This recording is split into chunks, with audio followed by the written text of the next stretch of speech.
Good morning. I'm here with Pierre ABADIE of TIKEHAU Capital, and he's the Group Climate Director. Good morning, Pierre. Good morning. Please introduce yourself and your firm. Yeah, for sure. So I'm Pierre. I'm working for TIKEHAU Capital, obviously, which is an asset manager. So we've got now 42 billion under management. So our job is basically collecting global saving. It can come from pension fund, insurance company, individuals, retail. And then we invest into the real economy. So we are mostly doing private assets. We've got private equity, private debt, real asset, and a bit of liquid strategies. And operationally, I'm leading our decarbonization practice within the private equity, which means that I invest directly into companies that are enabling the energy transition and the decarbonization of our economy. And what's your goal in the energy transition space as a company? So, Apart from saving the world, obviously. no, at the end of the day, it's the saving the world is just the outcome of a full process where I invest money into companies that are transforming our system. Yes. What we do is that very short-term, I would say, focus.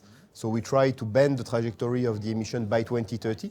To do that, we need to invest fairly big amount of money into the real economy with existing companies that are reducing the carbon footprint of the existing. So it's not about new tech. It's not about the green hydrogen. It's not about the next kind of batteries, but it's all about how do we electrify all the end use? How do we change combustion engine by electric engine? How we change fossil fuel boilers by heat pumps? Then how do we electrify everything that surround that, because you need to bring the electricity? And then how do you fulfill the electricity need with low carbon source of energy? Some of them you can pilot, nuclear, biomass, some of them you can't, solar and wind. So you are talking about full value chain. You are talking about a market that is very serious and very big. At the end of the day, the energy transition really started back in 2015. The energy transition for us is the moment where we start to invest more money collectively into this clean energy value chain that I've just described, electrifying the end user, electricity grid, and let's say low carbon source of energy than in the fossil fuel. So back in 2015, we're investing 1 trillion globally in the fossil fuel, 1 trillion into this chain. Today, we're investing 1.8 trillion on the clean energy value chain and less than 1 trillion on the fossil fuel. Tomorrow, that will be 3 to 4 trillion in the clean energy value chain and perhaps 500 billion in the fossil fuel. So for each euro invested into the fossil fuel today, we're investing nearly 2 euro in the clean energy value chain. In the next 2000 days, that will be 5 euro invested into the clean energy value chain for each euro invested into the fossil fuel. And we are there to enable that. So that's a very good trend then, obviously. Your investment platform seems to be quite broad within the clean space. How do you add value for your LPs and shareholders? So what we try to do is that we try to basically fulfill their requests. So truly, the flagship is within private equity. We've started from that. My partner, Mathieu Bajek, started to invest into the renewable more than a decade ago. Then we launched our first flagship fund in private equity. I would say that our main differentiating factor is that our flagship is a climate platform, right? So it's not a generalistic fund that has become a sustainability fund. The flagship per construction was really, at the beginning, a decarbonization fund, and it grew because we started a bit earlier than the other. So basically today we've got a significant size already. We have invested 1.5 billion the last 6 years on the topic, and the next vintage will be more than 2.5 billion.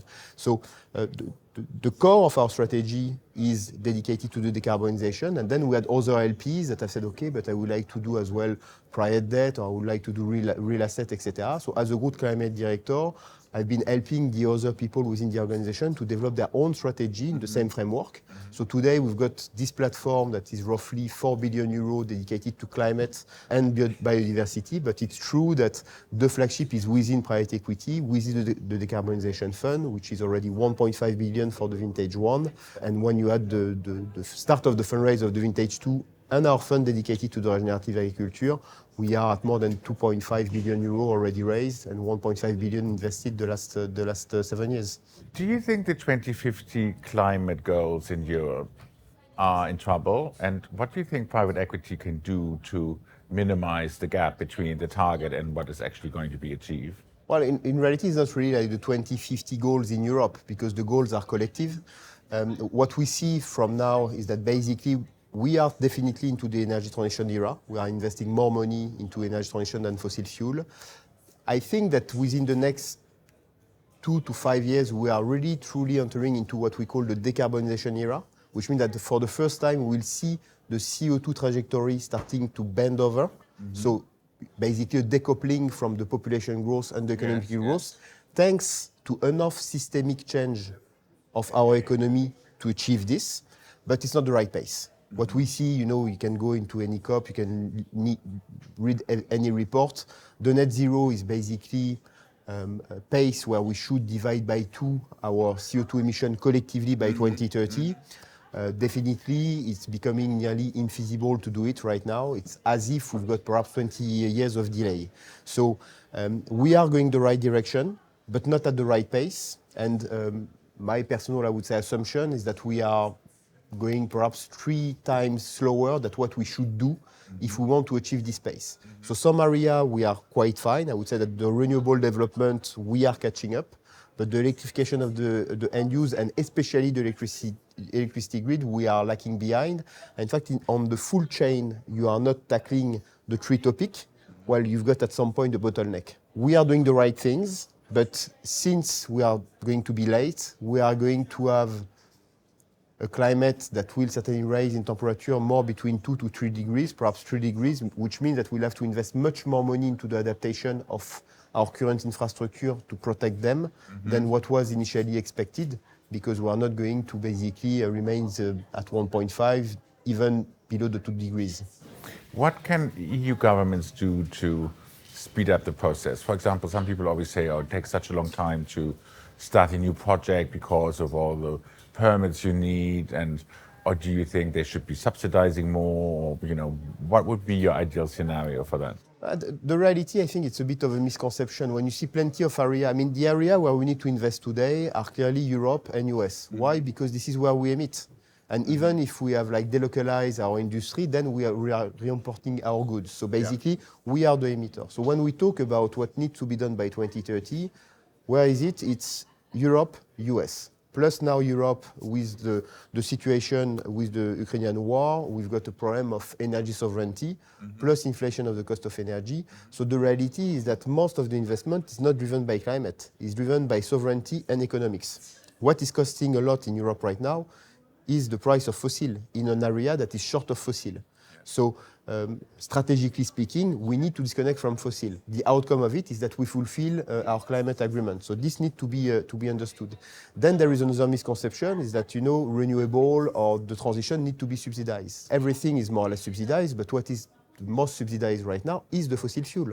Why? Because 80% of our economy is running with fossil fuel. So to give you a sense, we are currently, subsidizing with 1.7 trillion euro per year the fossil fuel, when it's less than 500 billion the renewable. Okay, so if a government wants to do something collectively, they need to do, let's say, the opposite, right? Then, of course, everything that is regulatory and helping the permit is helpful. But the reality is that everything is going the right direction. Really, the responsibility now is within the private sector. Even if the public can, change regulatory rules, can try to help a bit and boosting it. When you look at the amount of money that need to be invested, and we are talking today already of 1.8 trillion per year invested, which is 3 times smaller than what we should do. So basically, we need to bridge a financing gap. This is not a topic for government, because government is taxes. So it's a topic of the private sector, which is us. So basically, it's the couple LPs that needs to allocate money. So perhaps instead of just setting a net zero target and trying to look at their portfolio, they need to have allocation rule to route the money directly to what is effectively reducing the carbon footprint. And then you need much more people like TIKEHAU Capital developing in-house strategy to effectively implement and route this flow of money to the enablers of the transition.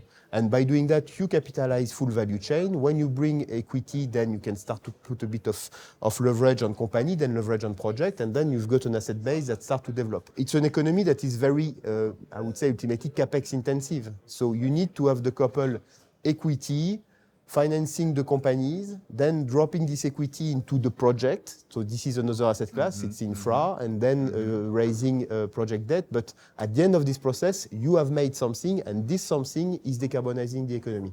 So Pierre, it seems like you've got a lot of work to do in the coming years. Yeah, we have a lot of work to do, but we cannot do it alone. So we'd be more than welcome to have other GP joining the game as well, developing their dedicated strategy, which is a bit different than obviously doing conventional LBOs, generalistic. Thank you very much for coming here this morning. It was great to have all your insightful views, and good luck for achieving the energy transition.